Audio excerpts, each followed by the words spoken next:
Hello, everybody. In section 1.1, we have established that calculus and actually all of mathematics is really about functions. Mathematics can be defined by some as a study of functions, all right? And so functions turn out to be the main topic that we will be studying in all throughout calculus. And so in section 1.2, we are going to study the classes, different classes of functions. It is great if you understand that these are classes, of different types of functions. Some people refer to this as a library of functions. When you go into a library, you have different books, different sort of books. And so if you understand these different classes, and if you know what these functions are referred to, some of them as polynomial functions, some of them as trig functions, some of them as exponential or log functions, that would make things much, much easier for us to communicate and to study these functions. So let's get started in section 1.2. Okay, so section 1.2, I will introduce you to these different classes of functions. I think you know most of these terms, but let's start listing these types of functions. The more you know, the more tools you have in your toolbox. So you can consider this either a library of functions or toolbox of functions. More tools you have in your toolbox, easier it is to fix things or to describe things or to repair things. Okay, so types of functions. Number one, maybe we should start with something very, very simple: constant functions. Okay, a constant function. So I had students years ago. This is a group of adults taking an evening class, and when we talk about functions, one lady who was married said, functions are just like, my husband. So what do you mean by this? Well, the husbands, you just ask them to do one thing, and that's exactly what they do, and they don't do anything else. It's totally predictable. You send them to the store and ask them to buy something, and then they'll just go and grab that thing and just never wander other aisles around, and this is completely predictable. And so that's what a function is. Okay, constant function. It is very, very predictable. Basically, it is a function that will give you the same constant every single time. All right, so for instance, if f of x is equal to 2, the function, the graph will look like this. Right? And there's nothing to it except to produce 2 as the output for every single x. And so that is called the constant function. Not very interesting, but it is there, and sometimes it gives you sort of an important counter example. All right, the next one, linear functions. Okay, so you know these quite well. I should say constant functions because C can be anything. Linear functions, you know these because, like in your first algebra class, you must have studied these extensively. Fx is equal to mx plus b. M is called a slope.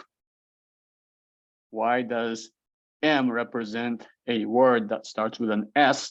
I think there's a French influence, but anyway, M sort of represents the slope. And here's an example, 2x plus 1. So the degree of x is always 1 in this case for linear functions, because linear has the word line in it. Some people call it linear function to represent or to emphasize that it's a line, right? And so slope, as you know, is simply the delta y over delta x. Rise over run. You will reflect at the end of the semester of Calculus 1, you may go back and look at this kind of thing, these notes, and find out the first half of our Calculus 1 class, which is called differential calculus, is all about derivatives, which are the glorified version of the slope. Okay, see, in linear functions, the slope never changes. In fact, that can be the defining characteristic of a linear function. The slope is always the same, right? You can also pick any points, x1, y1, and x2, y2, and the slope is always going to be y2 minus y1 divided by x2 minus x1, which is the same thing as saying rise over run or delta x or y over delta x, but it's a constant number, and that number is denoted with m, and it is linear, and the graph is going to be a line. Okay, now we can expand on this. We can make x into squares and cube and add them together, and these are called polynomial functions, right? All right, so these are a little difficult to define, right? So you can have x squared, x cubed, dot, dot, dot, any integer, positive integer value, exponents of, or you can use x to any positive integer exponent, so in other words, the positive integer powers of x, constants, and their sums and the products of these. Okay, so you can add, you can multiply, of course, x times x squared is just x cubed, but you can have 4x squared or negative 3x to the fifth or whatever, and you can add them all together. This is called a polynomial function.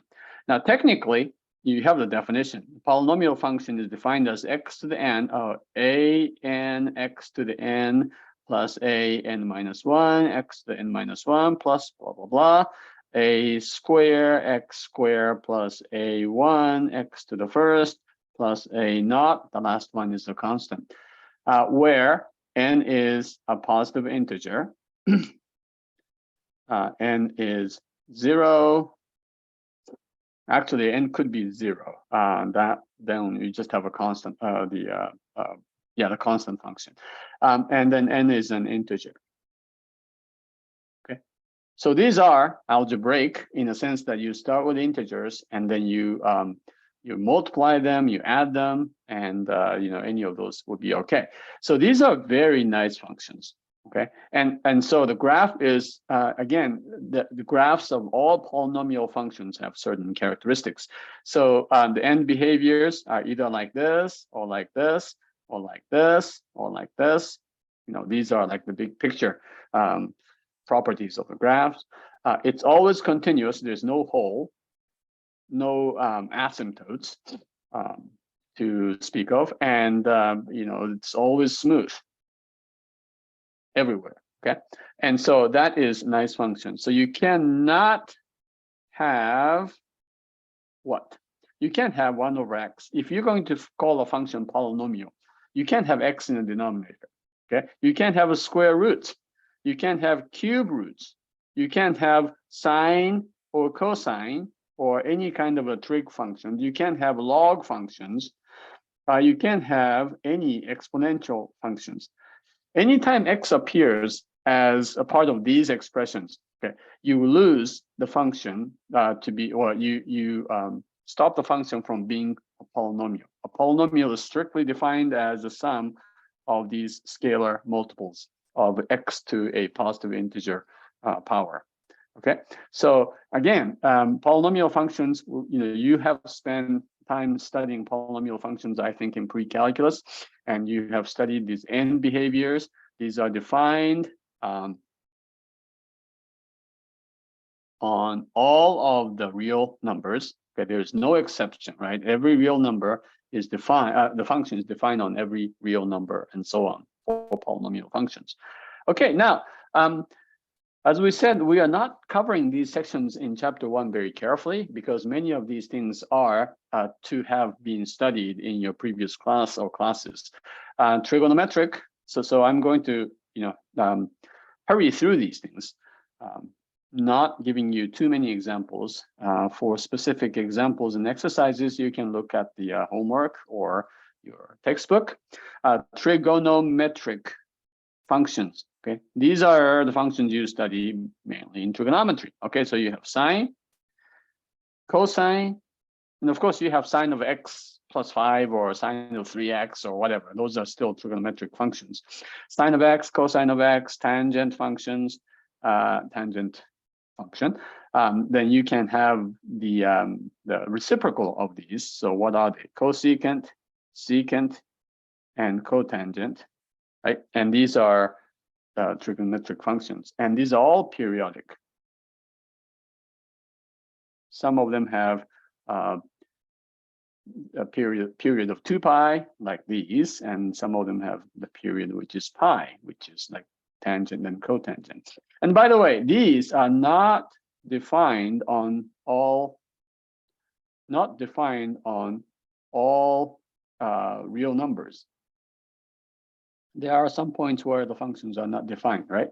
All right, these, the domain is, of course, the set of all reals, but these, I should have actually said these. These have some points where the function is not defined, mainly because they have a denominator, and you don't want the denominator to be equal to 0, right? Okay, number 5. And by the way, we will have another section later on in chapter 1, specifically dealing with trigonometric functions. So we will not make any or talk about any details of these. Okay, exponential functions. All right, so didn't we see exponents already? Yeah, we did, but those are like x squared and x cubed in polynomial functions. But the exponential functions are different in the sense that you have the base, and then x appears as an exponent or the part of the exponent. 2 to the x, e to the x, 10 to the x, whatever to the x, these are exponential functions. And by the way, you can have 10 to the 2x, which would be the same as 100 to the x power, right? And then, oh, by the way, these grow exponentially, all of these. Now, if this base is, it's basically b to the x, and if b is anything greater than 1, then it grows exponentially. If b is less than 1, and b is always positive, by the way. But if b is greater than 1, it grows exponentially. If it's less than 1, it decays exponentially. All right, number 6, the logarithmic. Fancy word, logarithmic functions. Often we'll call these just log functions. Okay, log functions are the opposite or the inverse functions to these exponential functions. So you have log x, which means the assumed base is 10, natural log of x, which has the base e, to be studied in a later section of chapter 1. You can also have log of any base b of x. I lied, it's not any b.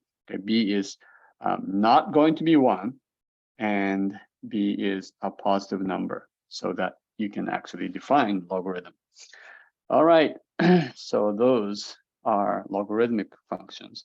And then you have, of course, the inverse trigonometric functions are already in there.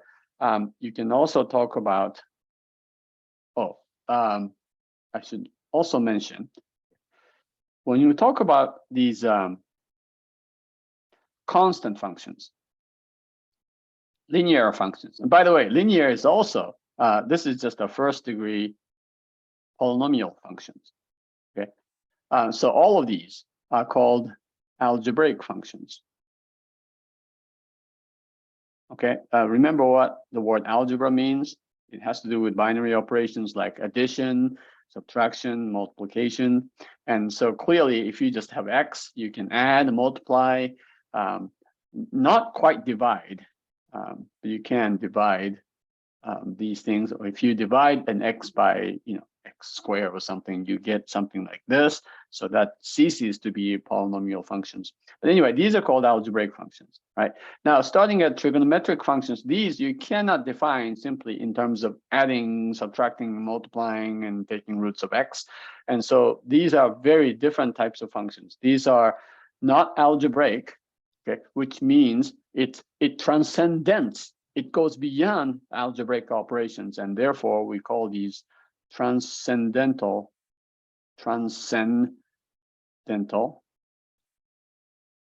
has nothing to do with teeth, but it's still called dental, transcendental functions. It transcends algebraic operations like roots and adding and subtracting and so on. Okay, number 7, radical functions or roots. Radical functions. radical sums. So radical, I guess. But we know you're talking about square roots of x, square root of x, cube root of x. You know, and also you can, oh, by the way, you can write x, the square root of x, that's the positive square root of x, as x to the 1/2. Cube root of x is called, is denoted with x to the 1/3, and so on, right? So these are the functions that are called radical functions. You can also talk about rational functions. So rational functions are ratios of two polynomials. This is a polynomial over a polynomial.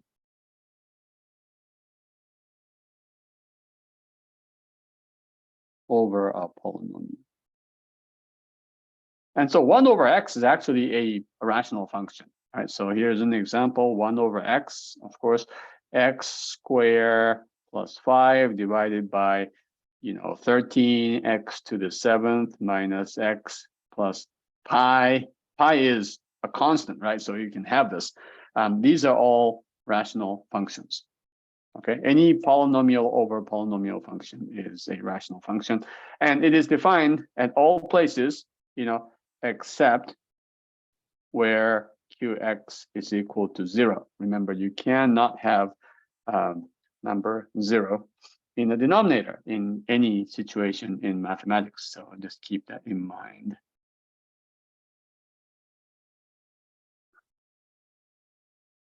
Okay, and so the roots, taking roots and dividing polynomial, these are, again, back to algebraic operations. So these are algebraic functions.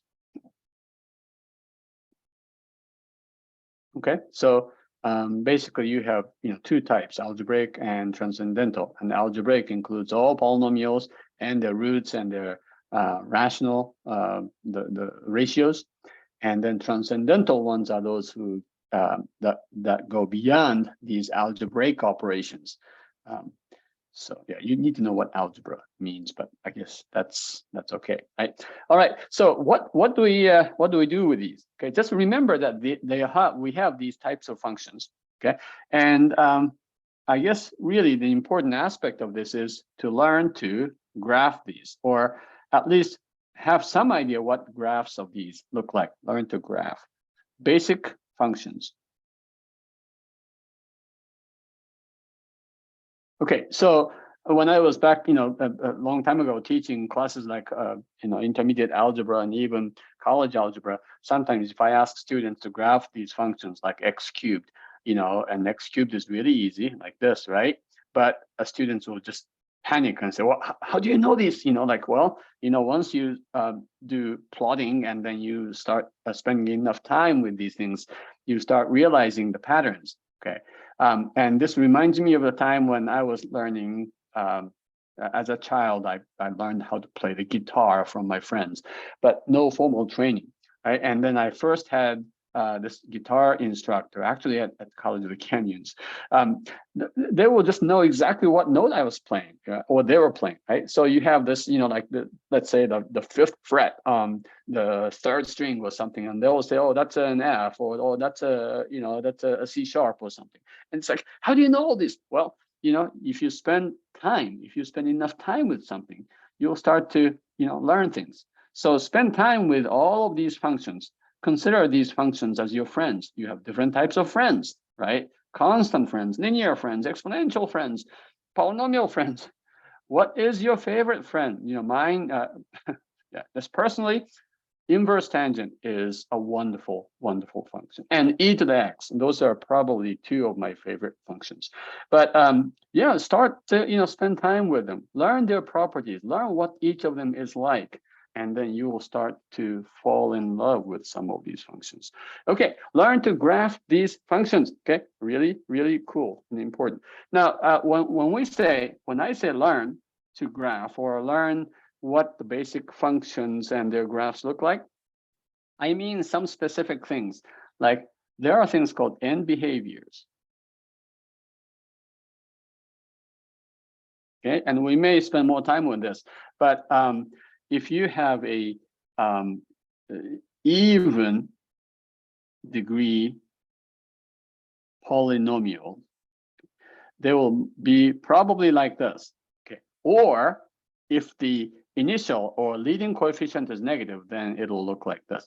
Now, I shouldn't say this. Something happens over here, okay? You may have lots of ups and downs. Okay? If you have a 14-degree polynomial, you may have like a bunch of up and downs here, but eventually, in the big picture, the graph is going to look like this. If the leading coefficient is negative, then the graph, I don't know what's going to happen here, but the big picture is going to be, like that. Right? Odd degree functions, odd degree polynomials are always going to look like this, up and down like this, right? And that has to do with the fact that, if x goes to positive infinity or negative infinity, the entire polynomial is basically dictated by that, the leading term, which has the largest degree, x, and that would determine if it's going to positive infinity or negative infinity. Now, again, we don't know what's going to happen. Maybe you'll have like 14 or 2,000 ups and downs here, but eventually the graph is going to look like this in the big picture. If the leading coefficient is negative, then the graph will go this way. Okay, and so these are called end behaviors. Now, e to the x, 10 to the x, 2 to the x, they all look like this. And it's going to be always an increasing function defined at every point. And log functions will look like this. They are not defined on the 0 or negative, but it is defined for all positive x, and it's going to be always an increasing function, just like this one. And so those are important for you to remember. All right, and of course, the sine function goes like this, cosine function like this, tangent functions like, well, you got a bunch of these, things, and the asymptotes. You have infinitely many of these. All right, so just remember what basic functions look like in terms of their graphs. You should also know something about asymptotes, how to find asymptotes. We are not going to get into these things because it'll take some time. But and these will become an important part of calculus. We will have time to review these asymptotes. You should definitely know how to find vertical asymptotes. Basically, these are the points where the function goes crazy, like positive infinity or negative infinity, these points like this. Horizontal asymptote. This has to do with the end behavior. As x approaches positive or negative infinity, does f of x approach a certain finite number? If so, you will have a horizontal asymptote. And then the last one, oblique or slant asymptote. These are the ones with an angle. Sometimes the graph will go like this, and then the graph will get closer and closer to these lines, and lines at an angle, not zero, not vertical, not horizontal, and then those asymptotes are called oblique asymptotes. By the way, have you ever thought of how to define an asymptote? It's defined as a line that the graph gets closer and closer to. But if you think really hard about that, that's actually not enough. And so this will require a very technical definition if you want to define an asymptote. Many books will tell you how to find these, but they will not define exactly what an asymptote is mathematically in a precise language. And that's because it's very, very hard to define what an asymptote is. All right, you should also learn, okay, in terms of graphs and behaviors, asymptotes, you should also learn about continuity. Are there any holes? Or gaps. Like some functions may go like this, and then the function is not continuous. The word continuous is a very, very technical term. It's also a very important term in the world of mathematics, especially in calculus and in other areas. And so you will learn a technical definition of the function continuous at a particular point. Like you say, this function is not continuous at x. What does it mean to be continuous? And we will learn that in chapter 2. And as you progress your way into advanced mathematics, you will learn more and more abstract definition of continuity. But for now, just remember, this is one of those super important terms in the mathematical world. Okay, and then we didn't talk about this as a class of functions, but I should say there is a thing, and of course you have seen this. There is a type of function called piecewise defined functions. Okay, and these are defined in pieces, like from this to this. From x going, let's say x negative, or x going from 1 to 5 or something, then the function is this, and so on. Maybe I will give you one example of this. Fx could be x plus minus 3 if x is less than 1, and negative x squared if x is greater than or equal to 1. See here, we cover all of the real numbers x, right? X could be any real numbers because every real number is either less than 1 or greater than or equal to 1. So the domain is the set of all real numbers, and it looks like, oops, this is just a sketch. X minus 3 function is going to look like this. Okay, but x minus 3, this definition of the function x, f of x applies only if x is less than 1. So I only take this part, oops, make an empty. I take this part, okay? So this part is identical to the graph of x minus 3. And after that, it becomes negative x squared, which is going to look like, well, if you do a negative x squared, it's going to look like this. Right? But it only starts at 1 and bigger x greater than or equal to negative positive 1. So this part can be erased here, and so the graph will sort of look like this. Okay. Now this is what I have drawn here is not two functions; it's one function f.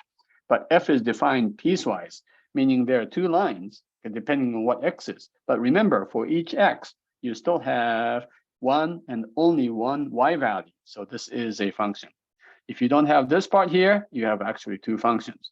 Okay, so this is how you define a piecewise defined function. All right, one last thing we have to do in section 2 is this idea of transformations, or transforming graphs. Okay, this is a very important technique. And so I do want you to learn these things here. And I think a good thing to keep in mind is x squared. This is a good example. Right? X squared is a nice parabola like this, right? Centered at the origin, or it is symmetric with respect to the y-axis, and so on, right? If you, by the way, I guess I should write this as f of x, right? And so, okay, if you replace x with x minus 2, you know what's going to happen? Maybe contrary to, or despite what you think, this x minus 2, replacing x with x minus 2 is going to actually move your graph 2 units to the right.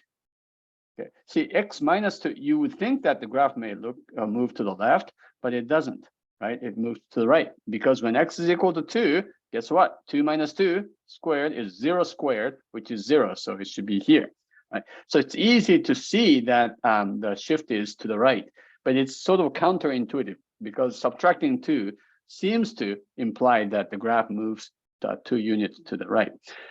Actually, I have a great explanation for this. What happens is, see, when you replace x with x minus 2, what's happening is you take this graph here, and if you focus on the axes, here's an x, y-axis, here's an x-axis. When you replace this x with x minus 2, the axis, the y-axis, is actually moving you 2 units to the right. It's almost like keeping this parabola at the same place in space, and you are sliding your graph paper to the left by 2 units. That's what happens. This is called the axis transformation. And when you move your graph paper or background or your plane 2 units to the left, it looks like, remember the graph is staying at the same place in space. So when you move the piece of paper, graph paper to the left by 2 units, the result will be this. Okay, because the graph itself, the axis has moved. And so that tells you that the graph itself is actually moving to the right, or it appears that the graph is moving to the right. It's all relative, okay, depending on which one you think is moving. So that's how you remember that. Okay, now, if you replace x squared, this is the original function. Let's say you add 2 to it. Then what's going to happen? Well, then the graph used to be like that, like this. Now it's going to move by 2 units up, right? Now, why is that? Remember, y used to be x squared, right? And when you do this, it looks like you're adding 2 units to this side, and you are. And that's why the graph moves 2 units up. Why is this so much more intuitive than this thing? Well, because so you don't realize this, but when you do this, you are actually replacing y with y minus 2. All right. So when you replace y with y minus 2, which of course results in this function, y is x squared plus 2, right? Again, when you do this, you are taking this graph and moving your x-axis 2 units down. And when you keep this graph at the same point in same place in space, and if you slide your graph paper down by 2 units, the resulting picture will be this graph. Okay, and so that's what's happening. All this is to say, when x is replaced by x minus k, the graph shifts k units to the right. Okay, and when y gets replaced by y minus h, like here, the graph shifts h units up. But often you don't see this negative h on this side. You will see positive h on this other side, and that's why you can just assume, when you see a plus something, plus 2, then the graph moves up by 2 units. I hope it's not confusing. It's a little confusing because, again, the motion is relative. Like if you are parked on your car and you're just sitting in a parked car, okay, your car is parked. And if the person parking next to you starts to go backwards, like there's the wall here, 2 cars are parked, and here's your car, you're sitting here in your own car, and the other person starts to move reverse, go backwards, you feel like you're moving forward, right? And even though you aren't. Okay, so that sort of explains this strange behavior, I guess. All right, and then, oops, what happened to my picture? Sort of disappeared. All right, let me just give you one other things in here. When you're given this, and what happens is if you are replacing x with x minus, so negative x, right, then reflect it on the y-axis. So the left becomes right and right becomes left. You switch the left and right hand side. If you replace it with negative f of x, then draw your picture upside down. Right, and then if you have f of x and expand it to k times f of x, then the y value, I guess you should say stretch y by the factor of k, assuming k is bigger than 1. Okay, if k is 0.5 0.5, then of course you're shrinking it. Okay, so, but if k is bigger than 1, you stretch y vertically. It's called a vertical stretching.